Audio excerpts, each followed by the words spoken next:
This is the Taiyang-go. On board is Kim Jong Un, the ruler of North Korea.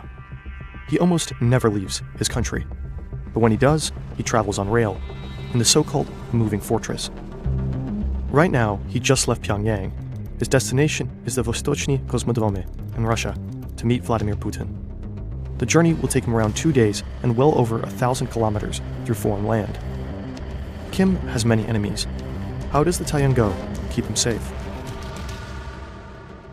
The Taiyang-go is escorted by 2 additional trains. One drives ahead to check for dangers, like planted explosives on the tracks or ambushes on the sides. The other one secures the back. It is filled with heavily armed security, ready to rush to the Supreme Leader's rescue, if need be. A helicopter scouts the area ahead. He accompanies the convoy the entire time Kim is traveling through North Korean territory. Cargo planes station additional personnel at the closest airports along the route. The Taiyang-go has reinforced bulletproof windows. Its walls and bottom are hardened to withstand explosions. Multiple compartments are carrying heavy weaponry. The train is equipped to fight back against attacks from above with anti-aircraft missiles.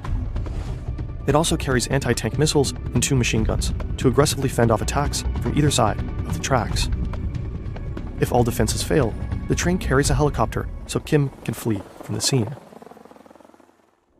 All this makes Kim's train extremely safe, but also extremely heavy.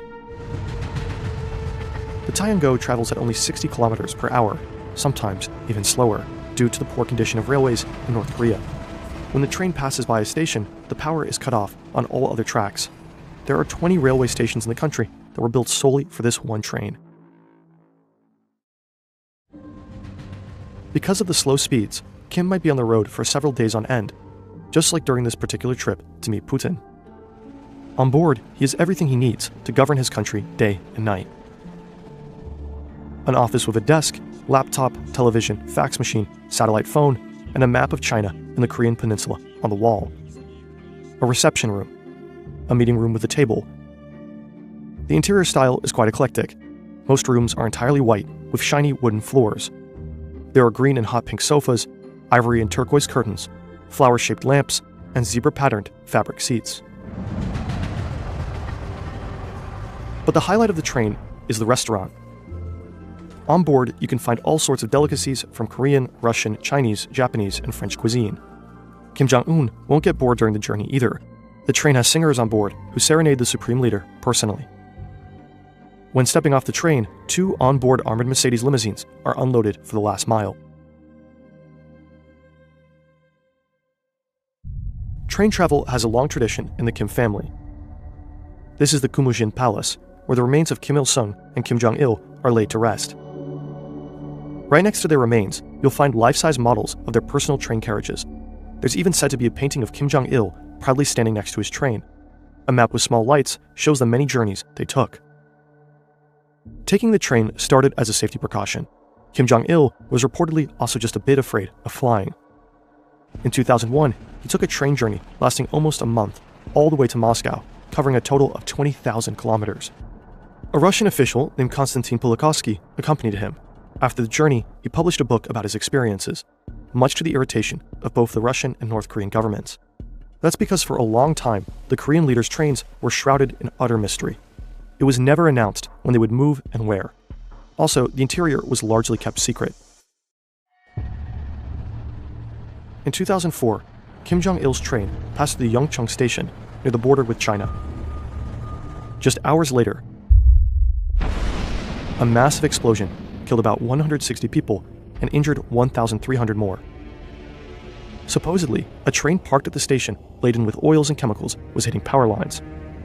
There were speculations that this might have been an assassination attempt. That's not entirely unlikely. There have been many reports of internal power struggles in North Korea over the decades. The security of the train was reportedly boosted after the incident.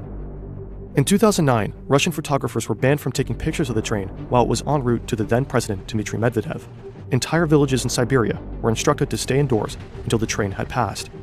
In the era of smartphones, this is no longer possible and, in some cases, not really desired, because the train also serves propaganda purposes. The Taiyang-go fittingly means sun. It has become a powerful symbol for North Korea. Kim Jong Un is said to use it to appear down to earth and close to the people, in stark contrast to the lofty image of the US president in his giant jumbo jet, and political leaders traveling by train is one way or another a symbol. After the invasion of Ukraine, the airspace above the country became North Korea. The Taeyong-go in some ways accentuates just how uniquely isolated the country is. The supreme leaders rarely, or perhaps never, visit most parts of the world. There's also a certain irony in the train supposedly symbolizing the modesty of the Kim family. Journeys always have a destination. Kim's train finally arrives at Vostochny Kosmodrome. He is greeted with one of the longest and perhaps most uncomfortable handshakes in history.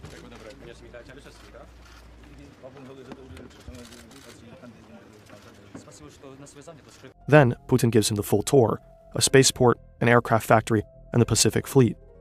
Later, there's vodka, a ballet performance, and a walrus show. The reason the two men meet is quite serious, however.